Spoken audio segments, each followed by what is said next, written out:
Morning voice എന്ന പ്രതിദിന വചനധ്യാന പരമ്പരയിലേക്ക് ഏവർക്കും സ്വാഗതം. പൊന്മണിമാലയവൻ എനിക്കു തരും ശുഭ്രവസ്ത്രം, നാഥനെന്നെ ധരിപ്പിക്കുമെന്ന്. പൊന്മണിമാലയവൻ എനിക്കു തരും ശുഭ്രവസ്ത്രം, നാഥനെന്നെ ധരിപ്പിക്കുമെന്ന്. കണ്ണുനീരാകെ ഒഴിഞ്ഞിടുമേ, ആയിരമാണ്ടു വസിക്കുമവനുടെ നാട്ടിൽ, എനിക്കായൊരുക്കിയ വീട്ടിൽ. കണ്ണുനീരാകെ ഒഴിഞ്ഞിടുമേ, ആയിരമാണ്ടു വസിക്കുമവനുടെ നാട്ടിൽ, എനിക്കായൊരുക്കിയ വീട്ടിൽ. യേശു മഹോന്നതനെ, മഹോന്നതനെ, വേഗം കാണാം, പ്രേമകാന്തനെ കാണാം. ഇന്ന് നമ്മോട് ധ്യാനചിന്ത പങ്കുവയ്ക്കുന്നത് സുശേഷകൻ ഡേവിഡ് ടി ഐസക്, ഗുജറാത്ത്. പ്രാർത്ഥനകൾ ശ്രവിച്ചാലും. ദൈവനാമം മഹത്വപ്പെടുമാറാകട്ടെ. മോർണിംഗ് വോയ്സ് എന്ന പ്രതിദിന വചനധ്യാന പരിപാടിയിലൂടെ ഞങ്ങളെ ശ്രദ്ധിക്കുന്ന എല്ലാ ഞങ്ങളുടെ മാന്യ ശ്രോതാക്കൾക്കും പ്രഭാതവന്ദനം അറിയിക്കുന്നു. ഇന്നൊരു വിശുദ്ധ ദിവസമാണല്ലോ. ലോകത്തിന്റെ വിവിധ ഭാഗങ്ങളുള്ള വിശുദ്ധന്മാർ കർത്താവിനെ ഓർക്കുകയും അവനെ ഓർത്ത് തന്റെ പിതാവായ ദൈവത്തിന് സകല സ്തുതിയും സ്തോത്രവും കരറ്റി ആരാധിക്കുന്ന ദിവസമാണ്. ഇന്നത്തെ ആരാധനയുടെ ചിന്ത നിങ്ങളുമായിട്ട് ഒന്നിച്ച് പങ്കുവയ്ക്കുവാൻ ആഗ്രഹിക്കുന്നത് മർക്കോസിന്റെ സുവിശേഷത്തെ ആധാരമാക്കിയാണ്. മർക്കോസ് 1:17 നമ്മളിങ്ങനെ വായിക്കുന്നു: യേശു അവരോട്, എന്നെ അനുഗമിക്കുവീൻ, ഞാൻ നിങ്ങളെ മനുഷ്യരെ പിടിക്കുന്നവരാക്കും എന്ന് പറഞ്ഞു. യേശു 4 മീൻപിടുത്തക്കാരെ വിളിക്കുന്ന സംഭവമാണ് ഇവിടെ നമുക്ക് മനസ്സിലാക്കാൻ കഴിയുന്നത്. തങ്ങളുടെ ഭൗതികമായ ജോലിയിൽ വളരെ വ്യാപൃതരായിരുന്നവരിൽ ചിലരെ കർത്താവ് വിളിച്ച് അത് അവന്റെ ശിഷ്യന്മാരാക്കുവാനായിട്ട് താല്പര്യപ്പെടുകയാണ്. അവരോട് ആദ്യം പറഞ്ഞത് എന്നെ അനുഗമിക്കുക എന്നുള്ളതാണ്. ഈ മർക്കോസിന്റെ സുവിശേഷം പഠിക്കുന്ന ഒരു വേദ പഠിതാവിന് മനസ്സിലാക്കാനായിട്ട് സാധിക്കുന്നത് കർത്താവ് നമ്മുടെ രക്ഷകനായിട്ടാണ് മർക്കോസ് വളരെ വ്യക്തമായിട്ട് ഈ സുവിശേഷത്തിൽ രേഖപ്പെടുത്തിയിരിക്കുന്നത്. 4:20 രക്ഷകനെ കുറിച്ച് പറയുമ്പോൾ അത് നല്ല നിലത്ത് വിതച്ച വിത്തിനോടുള്ള ബന്ധത്തിലാണ്. അവിടെ നമ്മൾ വായിക്കുന്നത് രക്ഷകങ്ങളിൽ വളരുക എന്നുള്ള ഒരു യാഥാർത്ഥ്യം, സത്യമാണ് പഠിപ്പിക്കുന്നത്.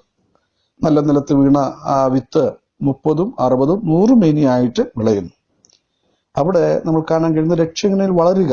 അങ്ങനെ ഓരോ അധ്യായം പഠിച്ചാൽ 4:35 മുതൽ 41 വരെയുള്ള വാക്യങ്ങളിൽ സമുദ്രമാർഗം യാത്ര ചെയ്യുന്ന സമയത്തുണ്ടായ കാറ്റും കോളും പ്രതികൂല സാഹചര്യങ്ങളിൽ അവരല്പം വിഷണ്ണരായി തീർന്നപ്പോൾ അതേ കർത്താവ് അല്ലെങ്കിൽ അവരുടെ രക്ഷകൻ അവരോട് പറയുന്നത് എന്താണ്? നിങ്ങൾ ഭയപ്പെടേണ്ട, രക്ഷകനിൽ ആശ്രയിക്കുക എന്നുള്ള സത്യമാണ് നമുക്കിവിടെ മനസ്സിലാക്കാൻ കഴിയുന്നത്.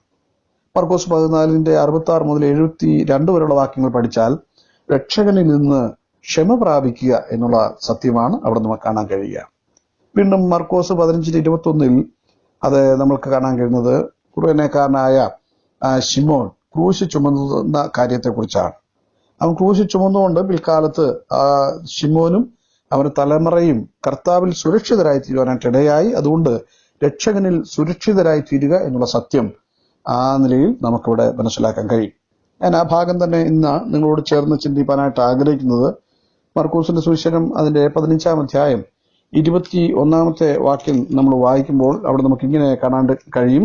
മർക്കോസ് 15:21 വാക്യം: അലക്സാണ്ടറിന്റെയും രൂഫസിന്റെയും അപ്പനായ വയലിൽ നിന്ന് വരുന്ന കുറേനക്കാരനായ ശിമോനെ അവന്റെ ക്രൂശ് ചുമക്കുവാൻ അവർ നിർബന്ധിച്ചു.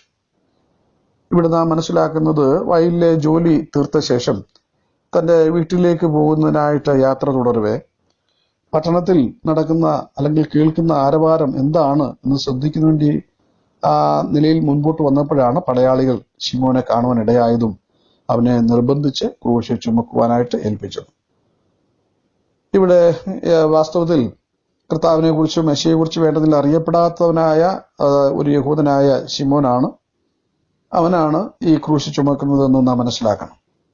ലോകചരിത്രത്തിൽ മറ്റാർക്കും ലഭിക്കാത്ത അതുല്യ പദവിയാണ് ക്രിസ്തുവിനോട് ചേർന്ന് ഈ ശിമോന് ലഭിച്ചത്. അത് അമൂല്യവും അനർഘവുമായ ഒരു അവസരമാണ് ശിമോന് ലഭിച്ചത്. എന്നാൽ പരീശനും കുബേരനുമായ ശിമോനെ കുറിച്ച് നാം വായിക്കുന്നു. അവൻ കർത്താവിനെ ക്ഷണിച്ചു തന്റെ ഭവനത്തിലേക്ക്. അവൻ ക്ഷണിച്ചെങ്കിലും അലക്ഷ്യ മനോഭാവത്തോടെയാണ് സ്വീകരിച്ചത്. ഇവരുടെ വ്യത്യാസം നോക്കുക. രണ്ടും ശിമോന്മാരാണ്. ഒരുത്തൻ അത് കർത്താവിനെ കുറിച്ച് വലിയ പരിചയമില്ലാത്തവനാണ്, ഒരുത്തൻ പരിചയമുള്ളവനും കുബേരനും പരീശനുമാണ്. എന്നാൽ രണ്ടുപേരുടെയും വ്യത്യസ്തമായ മനോഭാവങ്ങൾ ക്രിസ്തുവിനോടുള്ള ബന്ധത്തിൽ എങ്ങനെയാണ് നമ്മൾ നോക്കാം.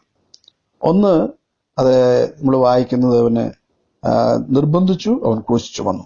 രണ്ടാമത്തവൻ യേശുവിനെ ക്ഷണിച്ചു, പക്ഷേ അലക്ഷ്യ മനോഭാവത്തോടെ യേശുവിനെ സ്വീകരിച്ചു.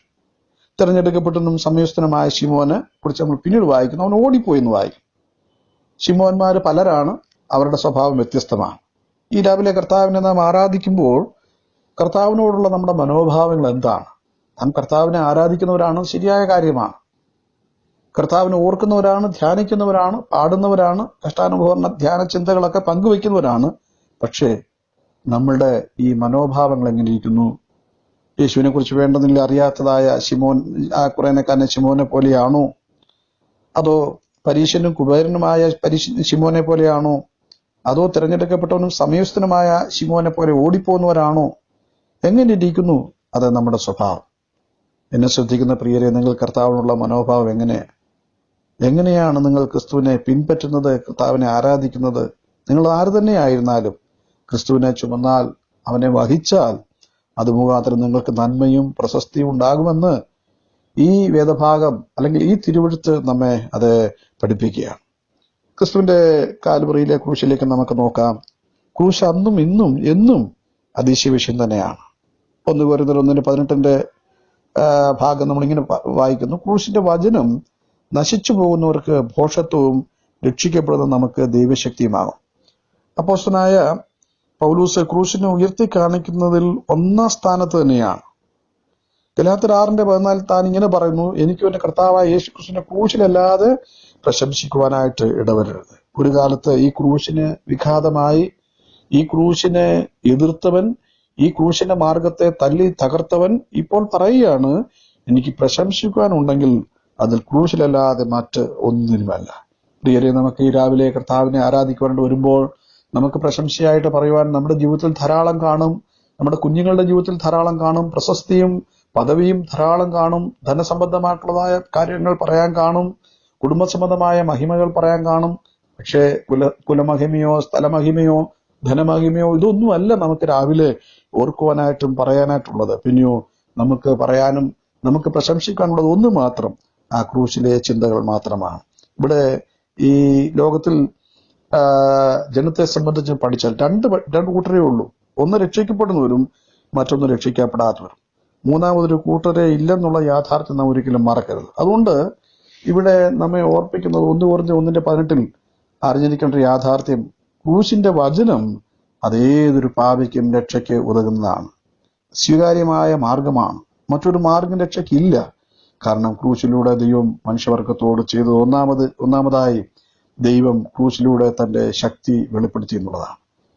നമുക്ക് ധാരാളം കാര്യങ്ങൾ ചിന്തിക്കാനുണ്ടെങ്കിൽ ഒരു കാര്യം മാത്രം ഞാൻ ഇവിടെ ഓർപ്പിക്കാം. 1 കൊരിന്ത്യർ 1:18 റോമർ 1:16 സുവിശേഷത്തെക്കുറിച്ച് എനിക്ക് ലജ്ജയില്ല, വിശ്വസിക്കുന്ന ഏവനും, ആദ്യ യഹൂദനും പിന്നെ യവനനും അത് രക്ഷയ്ക്കായി ദൈവശക്തിയാകുന്നു.